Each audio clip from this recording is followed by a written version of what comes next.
Siapa sih yang nggak mau punya duit banyak? Siapa yang nggak mau belajar gimana caranya punya keterampilan, keahlian yang menghasilkan duit banyak? Apalagi kita ngomongin dunia digital, gue yakin asumsi banyak yang mau kan? Tapi ada aja beberapa warga kreatif di video gue sebelumnya bilang kagak mau, maunya via dunia konvensional ya, dunia offline yang pasti-pasti aja. So hari ini gue bakal bahas keterampilan-keterampilan yang timeless di dunia konvensional yang bisa ngebantu lu ngehasilin duit lebih banyak lagi, bisa menghasilkan pendapatan lu lebih tinggi lagi. So buat kalian baru di sini, hai, nama gue Agusteo Halim. So jadi kemarin itu gue tergerak saat ada data yang bilang Indonesia itu negara nomor 1 yang main judol dan gacor. Alhasil gue bikin 6 penghasilan sampingan atau tambahan yang cocok buat kalian yang banyak waktu luang dibandingkan kalian main judol. Tapi dari sana banyak komentar terhadap bahwa kagak dapet, kagak jelas. Kayak seakan-akan ini hal remeh yang dibuat penting. Bahkan ada yang kritik bahwa cara penyampaian gue ini seperti gue tuh udah terapin semuanya. Gue udah terapin, gue tuh praktisi, bukan cuma cuap-cuap. Dan dari semua dinamika itu akhirnya menginspirasikan gue untuk bikin video ini. Mungkin di video tersebut terlalu di awan banget kan, karena kita ngomongin produk digital ada sesuatu yang masih tidak umum di Indonesia. Sesuatu yang trending. Dimana karena ini tren, akhirnya kan banyak yang gak main. Akhirnya berasa orang tuh terlalu abstrak. Karena hijau banget kan. Dan kadang-kadang orang berasa kalau hijau banget bahaya juga ya. Apa jangan-jangan resikonya juga gede. Hari ini gue bakal membagikan kalian keterampilan-keterampilan yang bisa membantu kalian mendapatkan penghasilan lebih besar lagi. High income skills. Dimana kalian tidak butuh sarjana khusus untuk mengakuisisi keterampilan-keterampilan ini. Dan gue bakal mulai dari satu hal yang menurut gue paling fundamental banget. Keterampilan nomor 1 adalah menulis.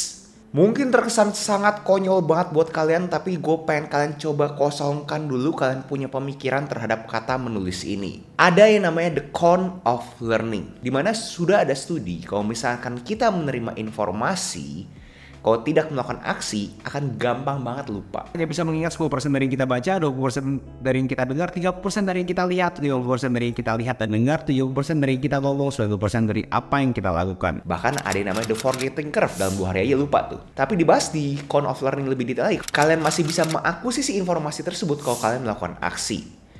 Dimana orang-orang bingung kan, kayak gue udah dapat informasi, gue mau ngapain? Pada umumnya di generasi zaman sekarang mungkin orang-orang screenshot, copy paste. Sedangkan gue sangat merekomendasikan kalian untuk menulis. Dimana menulisnya itu bukan cuma dalam konteks menulis doang loh ya guys ya, tapi dalam konteks kalian itu bisa menyerap informasi, terus kalian parafrase sesuai dengan kalian punya pemikiran. Kenapa ini penting banget? Karena akhirnya kalian beneran tahu, kalian tuh sebenarnya tuh tahu gak sih? Kalian ngerti gak sih? Karena kalau misalkan kita di otak kita doang, oh iya gue tahu tuh informasi terhadap sang cost, gue ngerti sang cost, gue ngerti gross margin. Nah jargon-jargon ini kalian klaim kalian ngerti, bisa gak kalian tulis? Fakta bahwa kalau misalkan kalian itu mempunyai kesulitan untuk menulis, berarti kalian mungkin aja kalian itu baru mengetahui, belum mengerti. Dan seberapa penting sih menulis ini? Apakah beneran ada studi kasus yang memberitahukan bahwa ini sangat penting? Bahkan di salah satu perusahaan terbesar di dunia yaitu Amazon, Jeff Bezos pendirinya Amazon, dia itu dulu pas pimpin Amazon, dia kagak mau manajemen meetingnya terjadi kalau misalkan kagak ada yang namanya meeting memo. Dia tuh nge-ban namanya presentasi PowerPoint tuh dia kagak suka. Karena dia argue bahwa presentasi PowerPoint tuh tanda kutip gampang dibuat. Dan orang kadang-kadang kedistorsi dengan seberapa estetik presentasinya, bukan terhadap materinya. Dia bilang kalau misalkan orang yang minta meeting sama dia sudah menulis, akan bener-bener clear banget tujuan objektif meeting tersebut.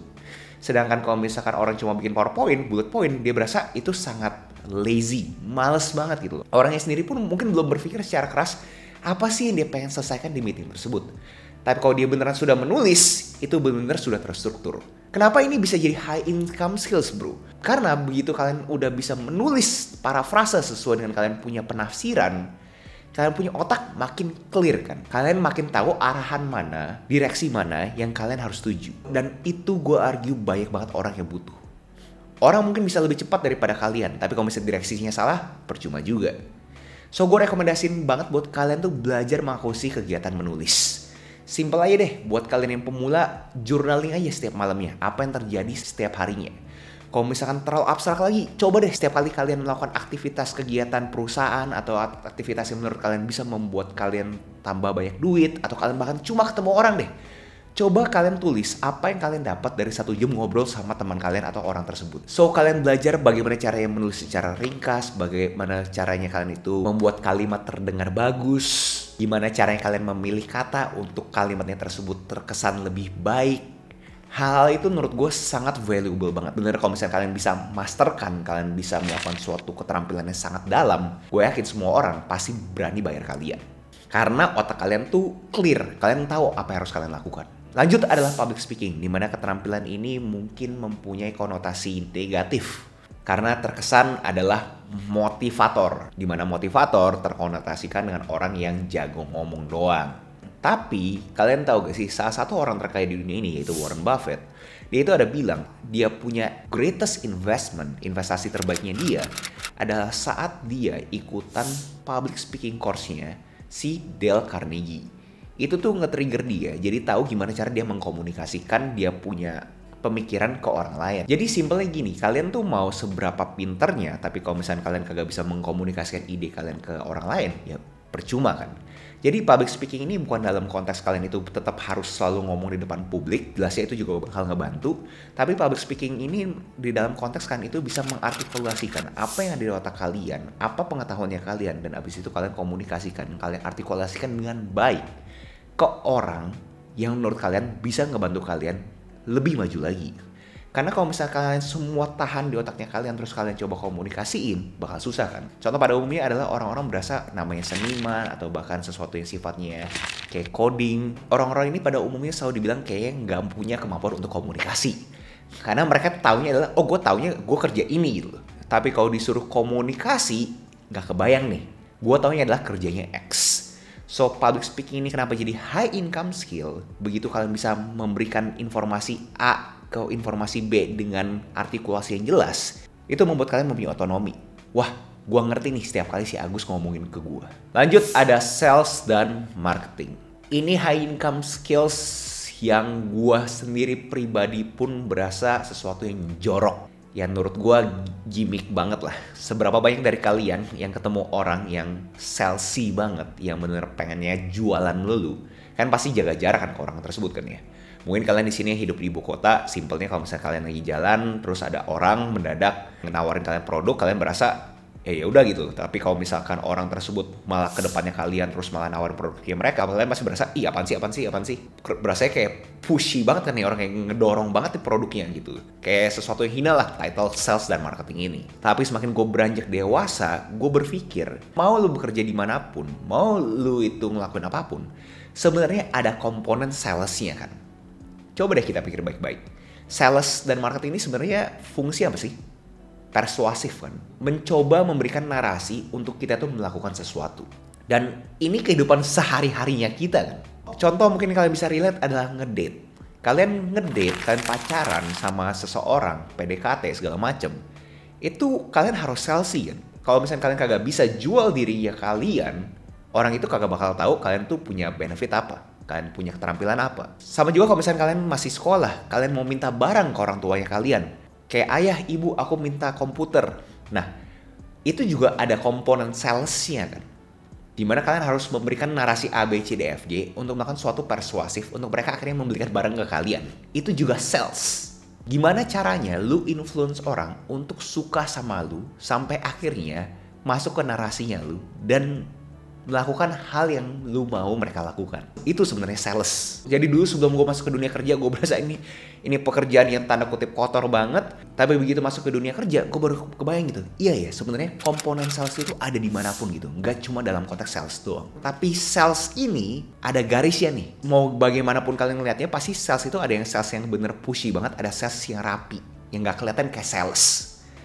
Contoh adalah sales yang edukasi, ngebantu. Mereka tuh kasih tahu, kak punya problem ini ya. Aku bisa bantu kakak lu dengan A, B, C, D, F, G. Tapi nanti benar selesai pas lagi di Z. Tapi di Z tersebut bayar ya kak ya. Nah hal tersebut akhirnya bikin kita punya customer journey. Journey-nya itu lebih effortless kan. Lebih seamless. Lebih terasa kayak natural aja. Sesuatu yang alami. dibandingkan sesuatu yang di-push. Lu mau barang ini gak? Bisa beresin lu punya solusi lu. Dibandingkan dikasih tahu, kak, aku bantu A, B, C, D, F, G dulu ya. Dan di keterampilan ini, menurut gue sebegitu pentingnya gue pengen coba double click lagi. Gue pengen coba elaborasi lebih panjang lagi. Karena gue yakin pasti banyak orang yang nge-skip part ini. Karena mereka berasa, buat apa gue dengerin sales? Gue juga udah tahu, dan itu menurut gue adalah profesi yang menjijikan. Kerjanya cuma ngemeng, bacot doang. Kepentingan mereka ya kejar target ya mereka. Tapi kalau kita pikir secara rasional, sebenarnya semua juga ada target kan. Tapi gue ngerti banget, gak semua orang pengen hidup kayak orang salesman ini. Kayaknya selalu setiap detiknya itu ada hantu yang ngejar mereka setiap kali mereka beraksi. Yaitu ada targetnya mereka. Dan kagak semua orang bisa hidup dikejar-kejar seperti itu. Gue paham. Tapi buat lo yang nonton ini emang pengen mencoba memperdalam lo punya keterampilan dan pengen dapat high income skills, cobain deh dulu yang namanya rejection therapy. Coba aja lu minta sesuatu yang ekstrim ke sekitarannya lu, orang-orang atau usaha yang ada di sekitarnya lu. Minta apapun yang ekstrim. Kalau misalnya lu lihat orangnya nggak apa-apa, lu terima, lu ditolak, itu bukan sesuatu yang menakutkan buat lu. Berarti mungkin lu cocok di sales. Tapi kalau misalkan lu itu berasa kayak ciut, kayak merasa sesuatu yang menakutkan, takut ditolak, mungkin emang ini kagak cocok buat lu. Tapi buat lu yang bener-bener pengen cobain dulu nih, ngetes dulu aja apakah lu cocok di bagian sini, coba deh ini namanya rejection therapy. Dan ngelanjutin orang yang ngekritik gue di awal video tersebut, ini gue pengen coba praktisi di depan mata lu juga. Nih, gue pengen coba jadi sales. Buat kalian tertarik untuk jadi kreator, kalian bisa klik link di bawah. Ini ada produknya gue. Gue rasa produk ini bisa ngebantu kalian bisa lebih teramplifikasikan lagi kalian punya karir di industri kreatif. Buat kalian yang belajar ngedit, gue juga ada course buat kalian ngedit, buat kalian bisa bikin video seperti gue. Buat kalian yang pengen nge-track, kalian punya habits, pengeluaran, goal, gue juga punya Google Sheet, template yang kalian bisa lakukan untuk kalian bisa track setiap harinya. Barusan gue coba jualan 3 produk tersebut, itu tanda kutip pada hal yang menakutkan buat gue. Tapi gue ngelewatin ketakutan gue kan. Jadi gue berasa takut itu udah sesuatu normal. Tapi begitu ngomong ya udah lewat gitu aja. Dan simpelnya kayak gini guys. Kalian mau punya suatu keterampilan yang luar biasa. Kalian punya produk yang luar biasa. Kalian punya suatu service yang luar biasa. Tapi kalau misalnya kalian kagak bisa jual, terus siapa yang jualan? Coba deh pikir baik-baik deh. Kalau kalian punya produk bener keren banget, luar biasa, service-nya kalian itu bener top notch, tapi kalian kagak bisa jual ke orang, ya kalian kagak dapat duit kan. So itu seberapa pentingnya sales. Lanjut buat kalian yang berasa emang kalian itu kagak suka ditolak, tapi kalian mempunyai pengetahuan yang tinggi, kalian tahu cara mengartikulasikannya, gue sangat rekomendasikan kalian untuk coba teaching. Mengajar. Karena sayang banget kalian punya keterampilan A, B, C, D, F, G, H, I, J, K, L, tapi kalian kagak bisa mengaplikasikan ke dunia nyata karena kalian itu takut. And it's okay guys, jangan menganggap kayak sekarang kan profesi mengajar gitu, seperti guru itu adalah sesuatu yang gitu loh. Semakin kalian dalam kalian punya keterampilan, semakin banyak orang juga mau bayar kalian untuk mendengar kalian. Jadi kalau misalnya kalian ini sekarang dalam banget nih ya, tapi entah gimana caranya kalian tuh mempunyai mental block, kalian itu kagak bisa maju lagi menjadi sales. Kalian kagak bisa komunikasiin kalian punya produk gitu loh. Kalian mungkin bisa untuk jadi pengajar, dimana kalian itu bagikan aja ilmu-ilmunya yang kalian punya ke orang-orang. Dan kalian membagikan ilmunya dalam konteks studi kasus, bukan dalam konteks praktisi, menurut gue itu it's okay juga. Layaknya sekolah aja. Contoh kalau misalnya kalian itu seniman yang jago gambar, jago ngelukis, tapi kalian mengabaikan, kalian tuh tanda kutip kagak suka sama sales, kalian kagak suka jualan.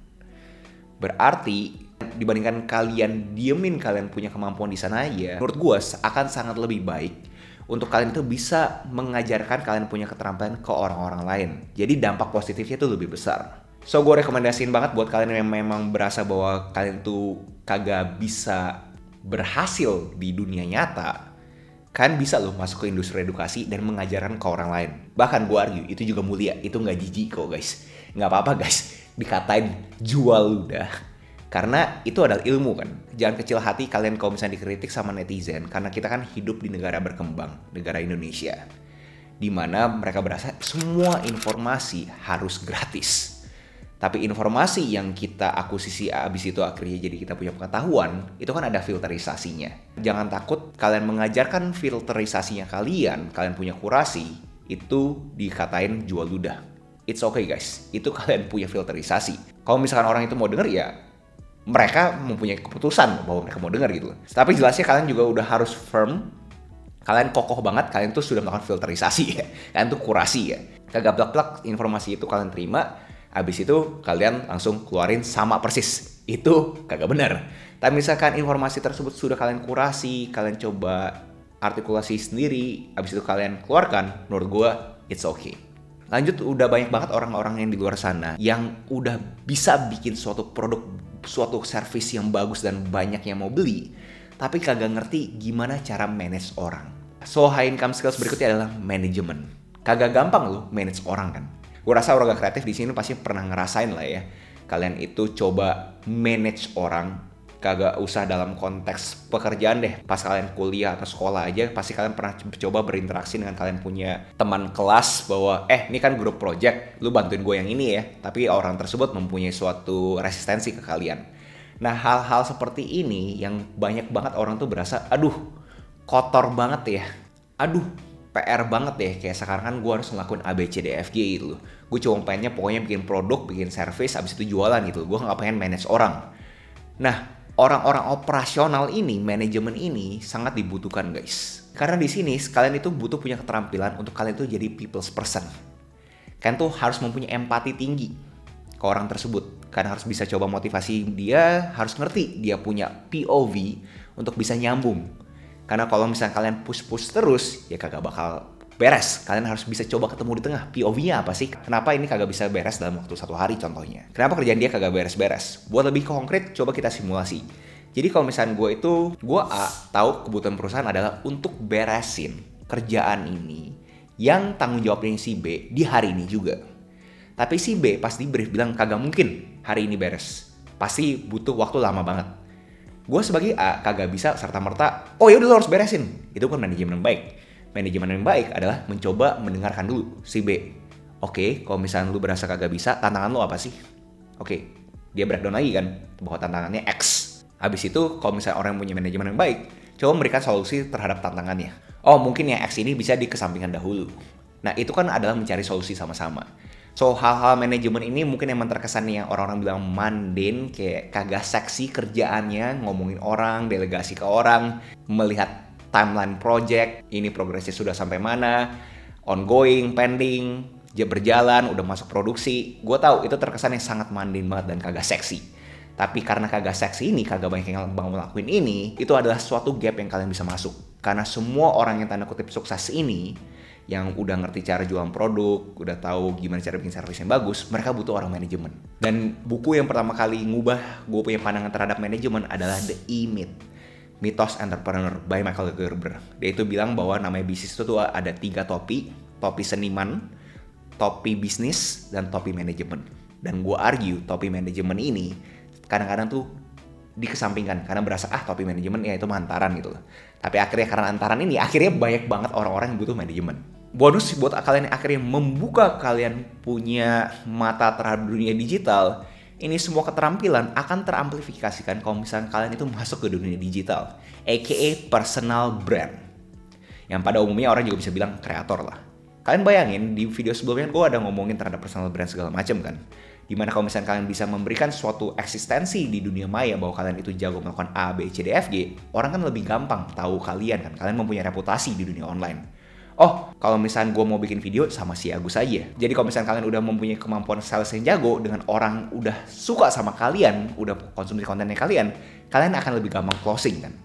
So itu menurut gue kenapa kreator atau personal brand itu adalah sesuatu yang sangat bagus kalian coba tekunin di 2024 ini. Dan kagak cuma dalam konteks sales juga loh.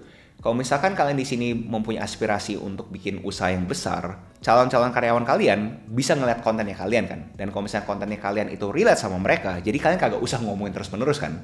Jadi menurut gue ini adalah sesuatu yang scalable. Kalian cukup bikin konten sekali, tapi bisa dikonsumsi sama sekian banyak POV gitu loh. Kalian punya calon pelanggan ataupun calon karyawan. Menurut gue sih sangat menarik untuk kalian kerjaan personal branding ini. Tapi ada alasannya kenapa gue taruh personal brand ini di paling akhir, karena kalian harus punya kompetensi dulu. Kalau misalnya kalian main bikin personal branding tanpa punya kompetensi, jelasnya itu sesuatu yang menurut gue jauh ludah. So, fungsinya apa sih kalian mengakuisisi high income skills ini? Semua keterampilan yang si Agus Leo Halim bilang adalah pendapatannya itu tuh tinggi. Fungsinya adalah saat kalian itu mau naik kelas, kalian tahu kalian tuh jago di mana. Gue yakin semua orang pasti harusnya mau naik kelas lah ya. Kalian mungkin sekarang ini di bagian sales dan kalian itu kedepannya pengen jadi entrepreneur, pengen punya usaha sendiri. Nah, begitu kalian naik pangkat ini, kan kalian udah tahu nih kalian punya keterampilan di mana. Dan kalian karena udah mencoba memperdalam juga, jadi kalian tahu nih siapa yang lebih dalam sama kalian. Kalian kagak mau dong kalian bikin usaha tapi semua skill setnya sama. Justru pengen yang skill setnya beda-beda. Ada jago manajemen, ada yang jago HRD, ada yang jago sales. Nah, itu adalah kalian punya kemampuan untuk bisa ngeliat bahwa kira-kira orang yang cocok sama gue punya skill set tuh yang mana. Dan buat kalian yang sebenarnya serius di dunia digital ini, coba deh cek Ruang Kreatif. Sebuah komunitas di mana gue, Agus Leo Halim, akan memberikan 12 modul interaktif untuk kalian mengerti bagaimana kalian bisa menghasilkan dengan konten, aka cuan. Mau kalian itu kreator atau kalian itu business owner. Dan akan selalu ada mystery guest yang luar biasa untuk setiap minggunya di komunitas ini. Ini bukan cuma teori tapi ada praktek langsung apa yang harus kalian lakukan dan bahkan langsung pitching dengan brand di lapangan. Dan udah banyak banget warga kreatif yang membagikan hasil mereka dari menerapkan apa yang diajarkan. Semua testimoni ini pure dari warga kreatif yang masuk ke Ruang Kreatif. Kalian bisa tinggal pause sendiri dan baca sendiri. Endorse dan lain-lainnya. Pokoknya keren banget ya Ruang Kreatif. Dengan harga yang kita bayarin sih udah sangat-sangat balik modal ya. Jadi hari ini kita semua warga Ruang Kreatif itu berhasil pitching ke 4 brand dan itu seru banget, pengalaman yang menarik dan gak bisa diulang lagi. Buat warga kreatif yang sama dengan netizen ini, di mana kalian bingung nonton channel ini faedahnya apa, gue kasih kalian action plan. Gue kasih kalian tantangan. Coba dalam 7 hari ke depan lu terapkan yang namanya rejection therapy. Terapi ditolak. Dimana lu tanya aja 100 pertanyaan ekstrim ke usaha-usaha atau orang-orang di sekitarnya lu. Track semuanya, apa yang terjadi. Kalau misalnya kalian nggak punya tracker, kalian bisa cek link deskripsi. Dan di akhir hari ke-7, coba share kalian punya pengalaman terhadap rejection therapy ini. Dan upload ke IG dan tag gue di stories. Gue pengen tahu. Noh, ada action plan kan? Ada faedahnya kan? Gue kasih kalian tantangan lu. Kan masa kagak ke-trigger sih ditantang sama YouTuber bacot ini? Itu aja video hari ini. Next video apa yang menurut kalian cocok untuk gue bawakan? Apakah kalian tertarik untuk gue ngomongin high income mindset yang lebih abstrak lagi? Apa tuh menurut kalian menarik untuk gue bawakan? Itu aja, jangan lupa like, comment, subscribe, nyalain notifnya, share teman kalian, and I'll see you in next video. Salam kreatif. Hai, buat kalian yang masih di sini, ini adalah bener-bener buat kalian yang pengen berkembang banget karena gue yakin secara statistik harusnya sangat rendah banget yang nonton sampai sini. So buat kalian nonton sampai sini, congrats, gue mau kasih kalian tips tambahan karena gue berasa orang-orang yang di sini berarti bener-bener pengen berkembang banget. Menurut gue, high income itu kan duit ya, pendapatan. Dan gue mempunyai suatu kepercayaan, duit makin banyak, stres tuh juga makin banyak. Jadi gue mau kasih kalian suatu wejangan buat kalian yang pengen bener-bener berkembang. Siap gak stresnya tambah gitu? Karena kalau misalnya kalian itu cuma per hari ini mendapatkan 5 juta, ya stresnya stres UMR kan. Tapi begitu kalau misalnya pendapatan kalian 10 juta, berarti kalian punya stres 10 juta. Kalau misalnya kalian mau mendapatkan 100 juta, berarti kalian punya stres 100 juta. Dan gak semua orang mempunyai kemampuan, mempunyai kapasitas untuk bisa mentoleransi stres tersebut. Dan gua rasa buat kalian nonton sampai sini, coba deh kalian pikirin deh, beneran gak sih kalian itu mau stres juga? Karena jangan pikir duit itu datang terus kagak ada stres tuh. Orang yang banyak duitnya justru makin stres. Itu aja. Salam kreatif.